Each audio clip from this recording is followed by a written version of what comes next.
Puji Tuhan, Shalom. Pertama-tama saya berterima kasih kepada Ibu Gembala yang sudah mempercayakan untuk saya bisa sharing firman dalam ibadah hari ini. Seingat saya mungkin ini pertama kali saya berbicara di ibadah 1 dan nanti ibadah raya yang kedua di GBI Woodward. Izinkan saya memperkenalkan diri, nama saya Jerry Mumu, saya melayani di Gereja Betel Indonesia, Jemaat Betani di Parigi, kurang lebih 1,5 jam dari Palu sebagai wakil gembala. Puji Tuhan, saya sudah menikah, 1 istri dan 2 orang anak laki-laki, dua-duanya. Bapak Ibu saudara-saudara sekalian, satu kali di Jakarta ada seorang pemimpin pujian yang luar biasa. Jadi kalau dia mimpin pujian itu jemaat juga bisa menikmati pujian dan penyembahan. Tapi pemimpin pujian ini suka lupa gitu. Jadi biasanya sudah latihan dengan list lagu, tetapi begitu tampil list lagunya bisa berubah gitu. Kunci-kuncinya juga bisa berubah. Dan itu sudah menjadi kebiasaan yang setiap kali dia mimpin pujian selalu lupa gitu. Nah, satu kali kemudian ada hamba Tuhan datang ke melayani di tempat itu. Lalu selesai firman Tuhan, hamba Tuhan ini mengundang untuk altar call. Siapa yang pengen didoakan? Nah, pemimpin pujian ini maju. Waktu itu dia lagi WL gitu ya. Dia lagi WL kemudian dia maju. Hamba Tuhan ini bilang, apa yang harus saya doakan? Dia bilang gini, Pak saya ini suka lupa. Jadi tolong didoakan supaya saya tidak lupa-lupa lagi gitu. Oke, ya namanya juga pendeta diminta doain ya udahlah. Dia doa biar gak lupa. Kemudian selesai doa, pemimpin pujian ini kembali untuk melakukan tugasnya menjadi worship leader. Lalu kemudian dia bilang begini, Bapak Ibu saudara-saudara, sebelum kita lanjut ibadah, saya rindu untuk bersaksi terlebih dahulu. Mau saksi apa ini? Jadi begini Bapak Ibu, waktu saya didoakan tadi, puji Tuhan, saya rasa hadirat Tuhan dan saya tidak lupa lagi. Semua jemaat tepuk tangan. Pemain musik juga senang karena ini nggak lupa lagi. Berarti di waktu-waktu mendatang nggak lupa-lupa lagi kan? Oke, demikian kesaksian saya Bapak Ibu saudara-saudara sekalian, segala kemuliaan bagi Tuhan dan saya kembalikan kepada worship leader. Padahal waktu itu dia yang worship leader, ternyata masih lupa. Nah saya mau bilang gini, lupa itu nggak bisa ditengking Bapak Ibu. Lupa itu bisa disiasati. Nah survei membuktikan bahwa waktu kita dengar khotbah, apalagi kita hanya mendengarnya saja, maka kemungkinan besar informasi yang kita dengar, siapapun yang khotbah, maka kita akan lupa dalam waktu yang singkat saja. Tetapi jika kita kemudian mencatat khotbah itu, maka itu akan membantu kita untuk paling tidak lebih mengingatnya dengan mencatat. Apalagi kalau kemudian kita mengulang kembali di rumah. Kemudian waktu saya menyampaikan ini biasanya ada jemaat bilang begini, Pak, orang ini so cukup sekolah. Jangan lagi bikin sekolah di gereja. Bukan sekolah, tetapi firman Tuhan akan membantu Bapak Ibu Saudara untuk menjalani hari-hari ke depan kita dengan lebih baik lagi. Amin. Nah, saya berikan judul khotbah ini adalah servant leadership. 2 kata yang paradoks, 2 kata yang berbeda. Servant artinya pembantu, pelayan, hamba. Gitu. Kalau kita mendengar kata hamba, pembantu, pelayan, tentu yang ada di benak kita adalah orang yang diberi perintah atau disuruh gitu untuk membantu. Itu servant.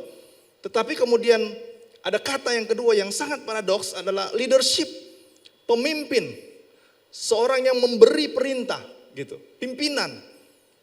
Servant dan leadership ibarat langit dan bumi. Tetapi kemudian ketika kedua kata ini digabung, itu menjadi sebuah gaya kepemimpinan yang luar biasa. Servant leadership. Banyak denominasi, banyak organisasi, banyak institusi yang kemudian mengalami krisis kepemimpinan. Kemudian ada servant leadership yang ditulis pertama kali oleh Robert Greenleaf namanya. Pada tahun 1970 dia tulis esai tentang servant leadership.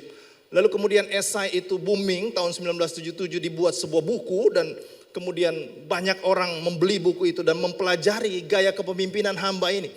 Tetapi sesungguhnya waktu kita membaca Alkitab, ternyata gaya kepemimpinan Tuhan Yesus dalam Markus pasal 10 ayat 43 juga Yesus sudah ngomong jauh-jauh hari. Yesus bilang begini, siapa ingin menjadi besar hendaklah ia menjadi pelayan. Ini adalah servant leadership, gaya kepemimpinan hamba. Dalam ayatnya yang ke-45 dari Markus pasal 10 dilanjutkan kembali. Anak manusia itu datang untuk melayani, bukan untuk dilayani. Bayangkan, Yesus saja seorang pemimpin hebat yang terkenal sepanjang masa sampai hari ini. Memiliki gaya kepemimpinan hamba. Dia datang untuk melayani, bukan untuk dilayani. Ini sebuah gaya kepemimpinan yang baru. Dan saya mau beritahu, izinkan saya untuk mengingatkan kembali kepada Bapak Ibu Saudara sekalian. Bahwa kita semua dilahirkan, diciptakan oleh Tuhan untuk melayani. Amin. Saya diciptakan untuk melayani. Bapak Ibu Saudara juga diciptakan untuk melayani. Melayani siapa? Melayani Tuhan. Pak, itu kan tugasnya pendeta untuk melayani Tuhan. Bukan. Semua kita ini hamba Tuhan. Amin. Tidak ada yang tidak hamba Tuhan. Kalau kita tidak hamba Tuhan, berarti kita hamba siapa? Semua orang itu hamba Tuhan. Bukan saja yang bergelar sarjana teologi ya hamba Tuhan. Bukan saja yang ikut pelatihan dan sekolah Alkitab itu hamba Tuhan. Bukan saja yang melayani di stage mimbar ini hamba Tuhan. Tetapi semua kita adalah hamba Tuhan. Amin. Semua kita hamba Tuhan. Dan saya bersyukur waktu Yohanes pasal 12 ayat 26 bilang begini. Orang yang melayani Tuhan, dia dihormati oleh Bapa. Orang yang melayani Tuhan dihormati oleh Bapa. Saudara, kalau kita dihormati oleh petinggi, kita bangganya luar biasa. Di parkiran saja kemudian tukang parkir bilang, bos terima kasih. Kita, bos ini. Iya kan? Tapi ini kita dihormati oleh Bapa. Orang yang melayani Tuhan dihormati oleh Bapa. Esensi pelayanan sebenarnya Bapak Ibu Saudara-saudara, bukan kita mau show off atau mau aktualisasi diri. Kita mau tunjukkan bahwa kita bisa nyanyi. Kita tunjukkan bahwa kita bisa main musik. No. Esensi dari pelayanan adalah mengorbankan kepentingan sendiri demi kepentingan orang lain. Sekali lagi saya ulang. Esensi pelayanan adalah mengorbankan kepentingan sendiri demi kepentingan orang lain. Izinkan saya memberikan contoh. Karena kita ada di lingkungan gereja. Waktu saudara masuk mungkin ada usher. Kemudian saudara masuk di sini sudah ada pemain musik yang standby dan mulai tepat waktu. Saudara sebagai usher, dia datangnya paling cepat. Betul? Ibadah jam 8, sebelum jam 8 kalau bisa setengah jam sebelum jam 8 dia sudah ada. Dan wajib untuk senyum dan berkata shalom. Saudara nggak tahu dia punya masalah apa di rumah. Mungkin di rumahnya juga lagi kekurangan. Yang pasti waktu dia datang dan menjadi usher, dia akan bilang shalom, selamat hari Minggu, puji Tuhan, Tuhan Yesus baik. Kalau di Parigi, usher biasanya akan masuk sebelum firman Tuhan. Jadi mereka melewatkan praise and worship. Kenapa? Karena mereka standby di luar gedung gereja. Nunggu jemaat yang datang. Apalagi kalau jemaatnya lambat-lambat datang. Waduh, itu ditungguin oleh usher. Mereka harus rela kehilangan momen untuk mereka bisa duduk bersama-sama seperti jemaat lainnya. Kalau saudara perhatikan tadi ada worship leaders dan singers. Kita nyembah Tuhan masih duduk. Betul? Adem, ya kan?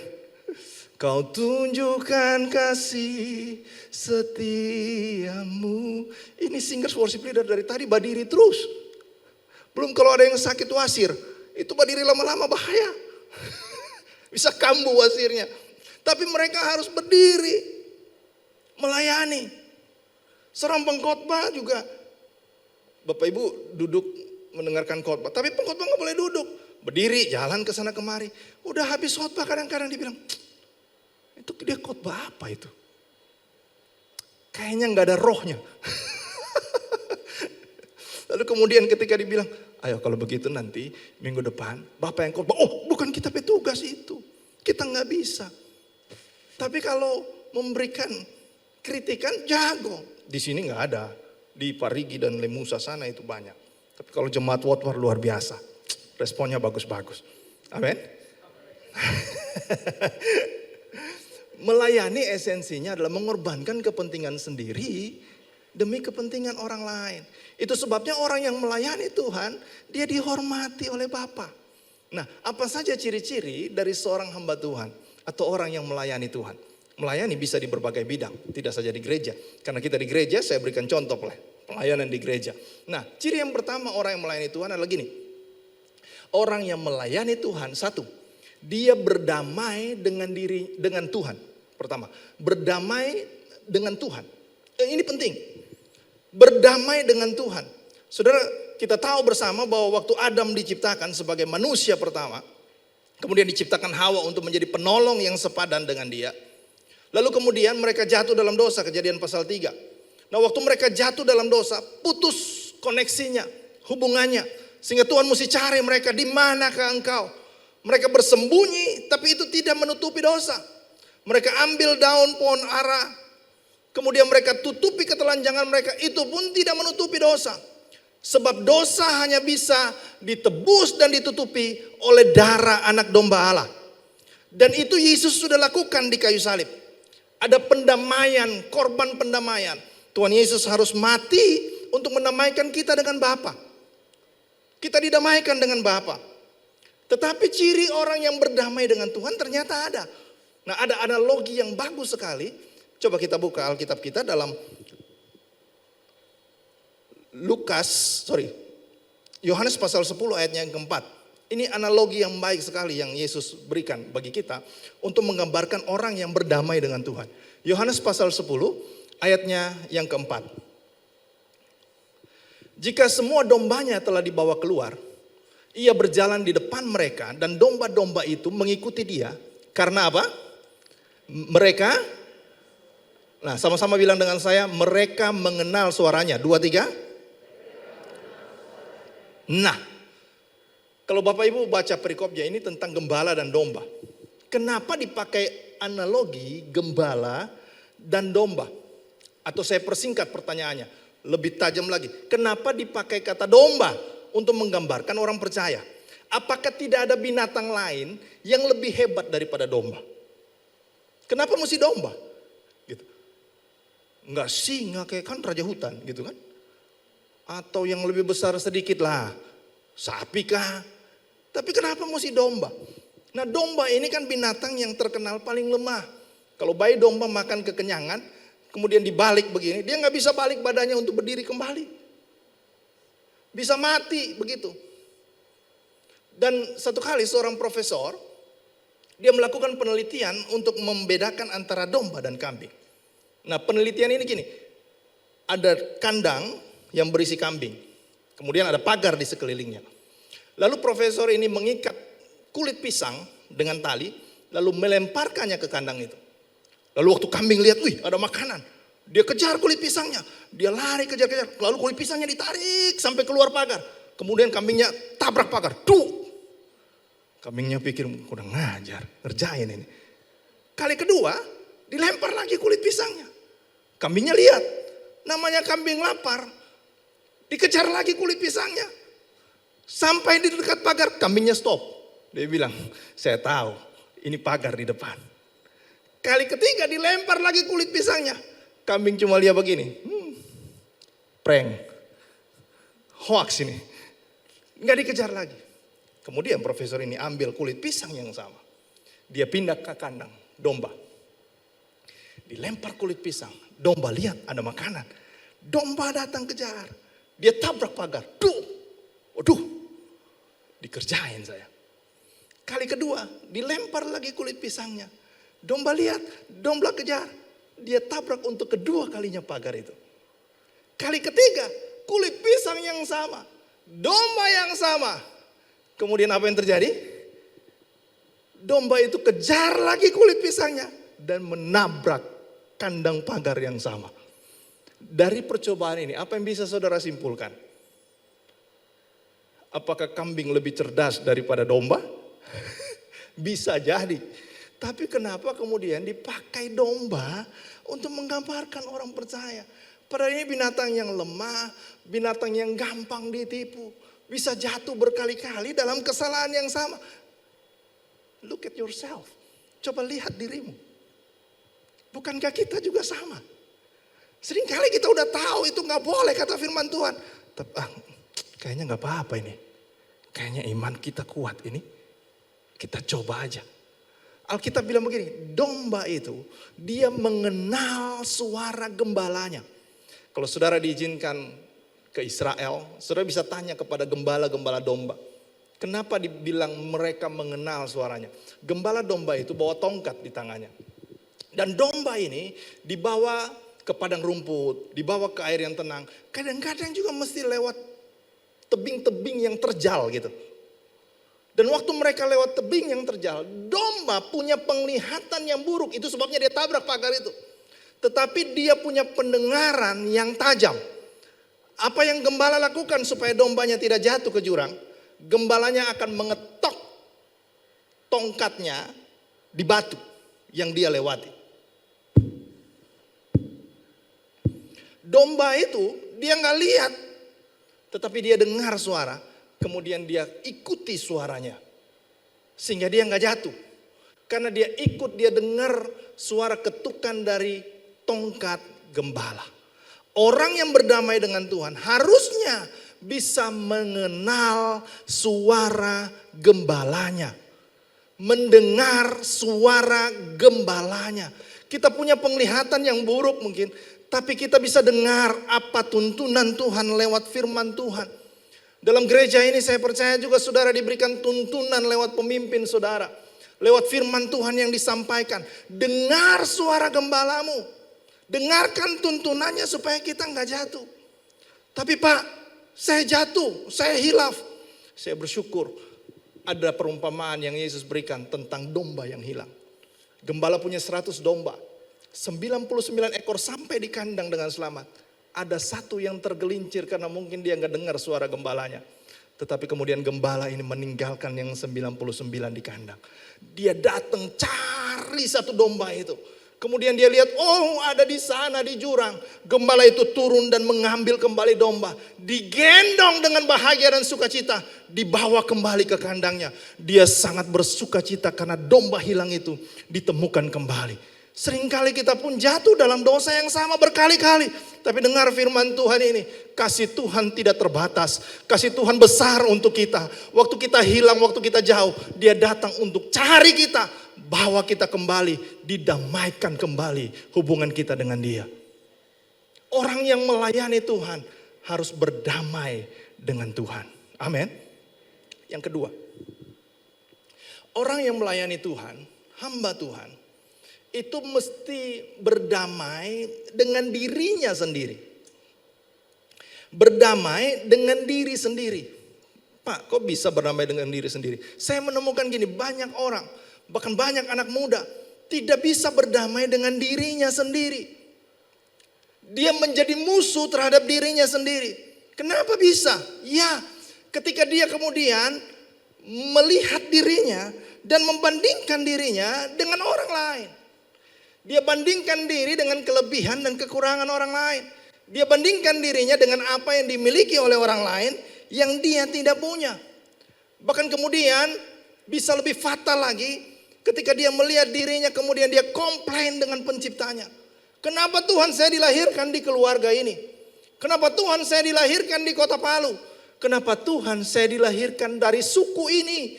Kenapa Tuhan saya dilahirkan dengan model seperti ini? Kalau kita membaca dalam Yesaya pasal 45 ayat 9. Periuk itu tidak mungkin komplain sama pembuat periuk. Lalu dia bilang begini, apa yang engkau buat? Kayaknya salah yang engkau buat. Enggak. Kalau kita menghormati diri kita sendiri, berdamai dengan diri kita, sesungguhnya kita sedang menghormati pencipta kita. Sekali lagi saya ulang. Kalau kita berdamai dengan diri sendiri, kita sedang menghormati pencipta kita. Sebab apa? Sebab Tuhan menciptakan kita sempurna, serupa dan segambar dengan Tuhan. Kita diciptakan berharga oleh Tuhan. Kita mesti bisa menerima diri kita sebagaimana Tuhan melihat diri kita. Jangan bandingkan dirimu dengan orang lain. Seringkali wanita-wanita, mohon maaf, waktu kita ngaca, kemudian kita lihat, oh my goodness, Kenapa so tambah bangka ini? Padahal sih nggak bangka-bangka amat. Cuman karena suaminya setiap kali ketemu, setiap kali istrinya ambil makan, kemudian ketemu, oh dek. Nah itu kan masuk di pikiran. Kemudian waktu lihat cermin, wih, betul suami bilang, Popaya ini. Bukan Popaya mengkal lagi ini, semua busuk ini Popaya. Lalu kemudian kita lihat istri-istri yang lain, wanita-wanita yang lain. Apalagi kalau suaminya kemudian lihat istrinya, kalau lihat wanita lain dia, puji Tuhan, luar biasa ciptaan Tuhan. Waktu dia lihat istrinya, oh darah Yesus. Kayak penganasonin tahu diri ini.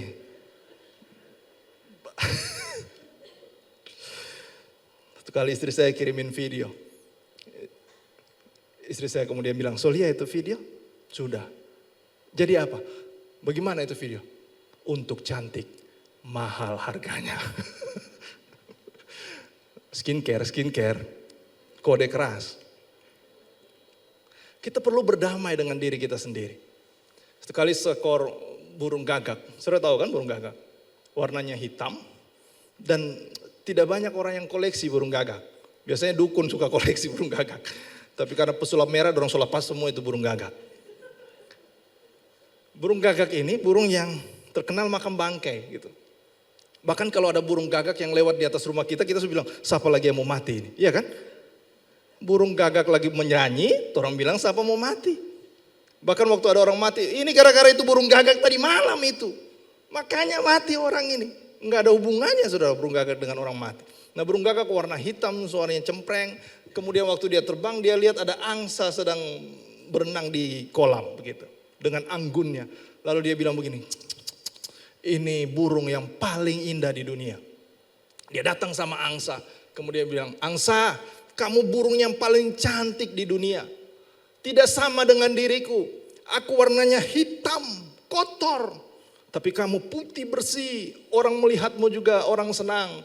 Bahkan kalau ada orang menikah, ada angsa-angsa menjadi simbol pernikahan. Kamu burung yang paling cantik di dunia ini. Kemudian angsa bilang gini, kamu salah, bukan saya. Kalau ngana lia itu kakak tua yang paling cantik. Kita orang dua cuma satu warna, hitam dan putih. Tapi kalau dia ada merah, ada kuning, ada hijau, ada banyak warna sama dia. Di mana saya bisa dapat itu kakak tua? Ngana pergi di hutan sana, ngana dapat itu kakak tua. Terbanglah gagak ke hutan. Dia ketemu dengan kakak tua, lalu dia bilang begini, betul yang angsa bilang. Kamu burung yang paling indah di bumi ini. Tidak ada burung seindah kamu. Kami cuma punya satu warna, kamu punya 3 warna. Luar biasa. Tuhan kayaknya pilih kasih waktu ciptakan kita. Kakak tua bilang begini, betul katamu.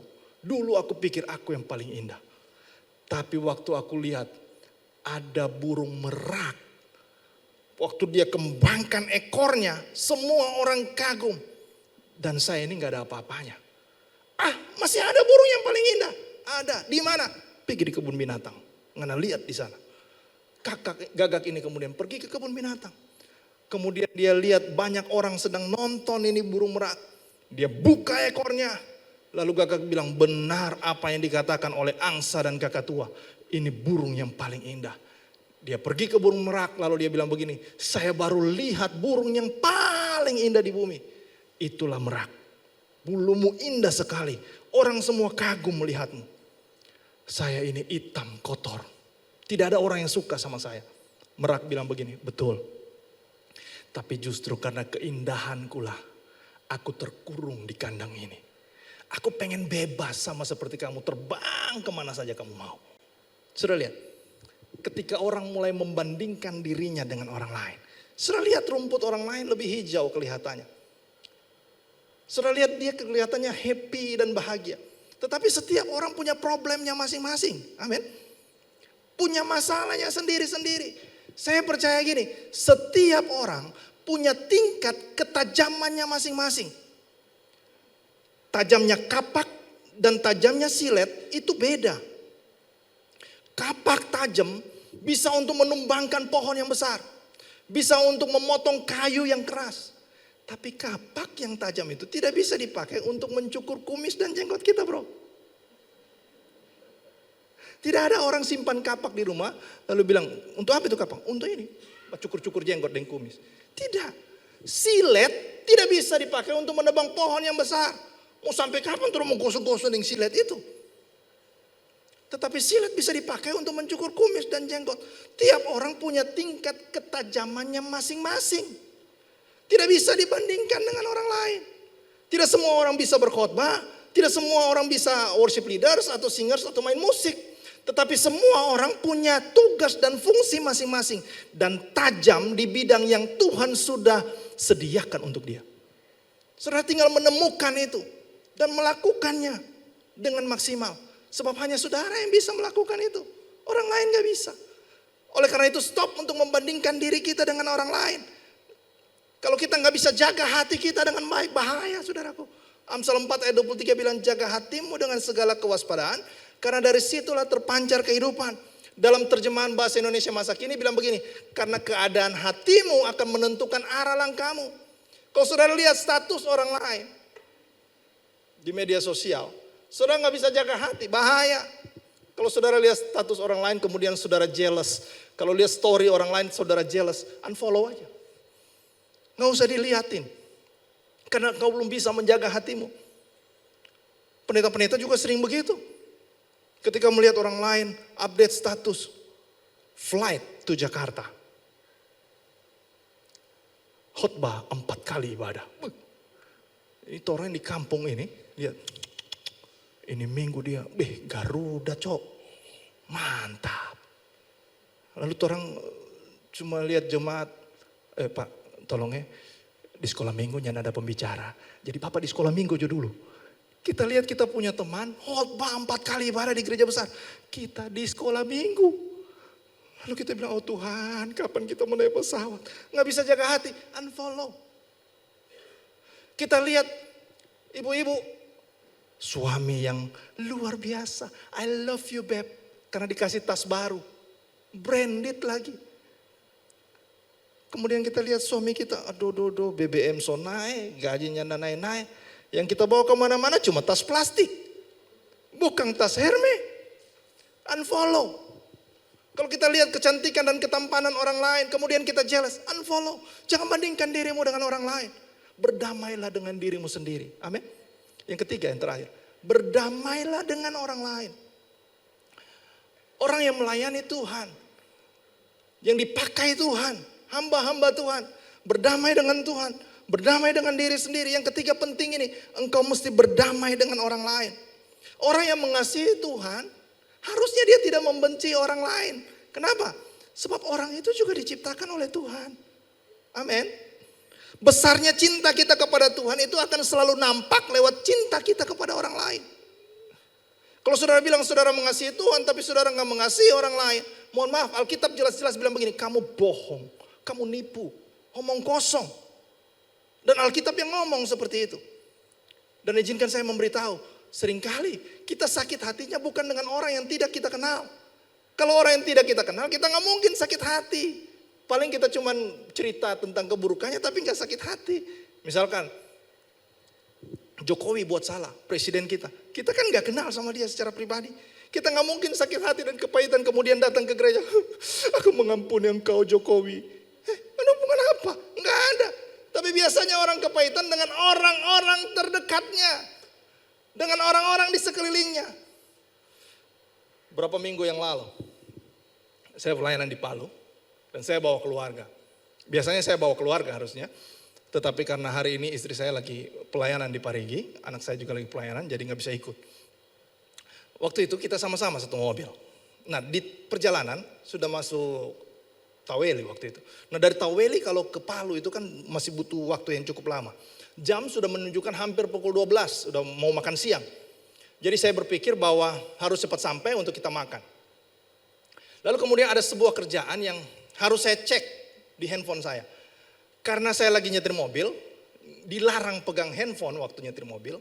Saya juga nggak mau menepi sebentar karena butuh waktu sekitar 10 menit kalau saya menepi. Saya pikir ya udah sambil jalan saya kasih ke istri saya aja untuk bantu cek. Lalu dia bantu untuk check-in. Dia cek kemudian dia bilang begini, nggak ada dokumennya.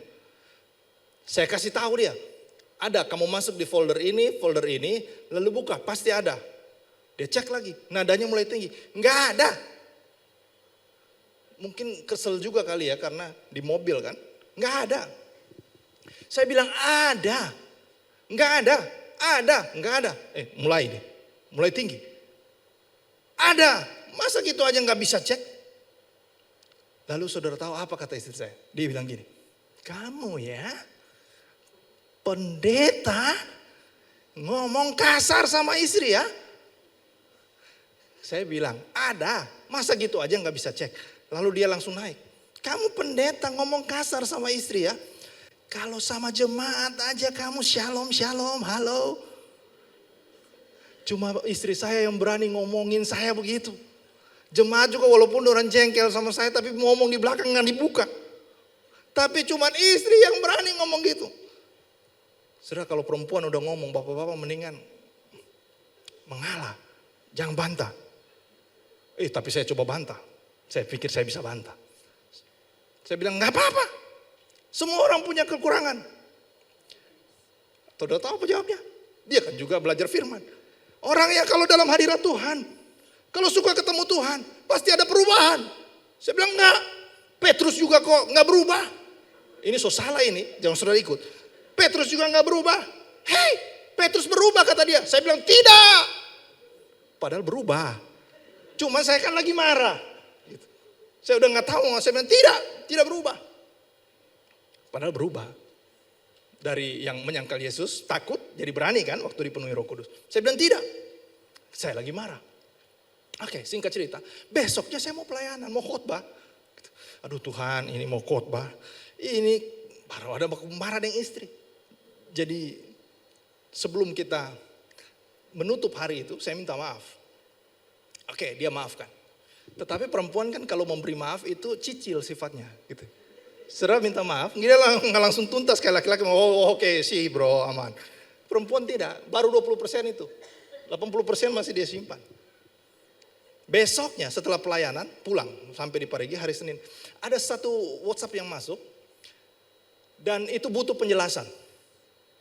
Menurut saya informasi itu tidak mudah untuk dimengerti. Tapi dia nggak ngerti, saya nggak tahu dia nggak ngerti atau pura-pura nggak ngerti juga saya nggak tahu. Untuk mencobai hambanya juga saya nggak tahu. Lalu dia bilang, ini apa maksudnya? Saya ingat kemarin saya nada kasar 2 hari lalu. Saya akan pakai dengan nada lembut. Karena ini masih belum tuntas. Jadi saya bilang, yang mana sayang? Yang ini loh. Oh ini, maksudnya ini 1, ini 2, ini 3, ini. Seru waktu habis saya jelaskan, dia bilang apa? Dia nggak bilang terima kasih.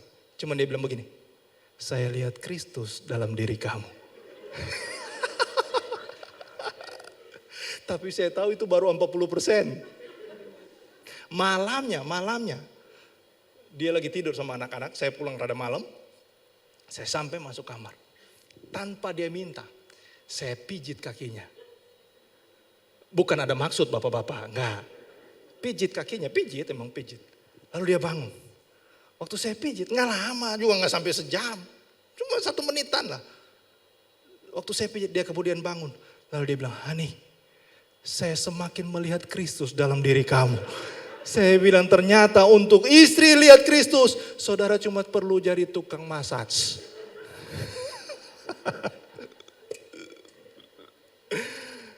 Hal yang simpel tapi kita perlu berdamai dengan orang lain. Kadang-kadang kan kita gengsian gitu ya Bapak ya. Kadang-kadang kita gengsi, saya kan kepala keluarga. Nggak ada salahnya saudara berdamai dengan istri saudara.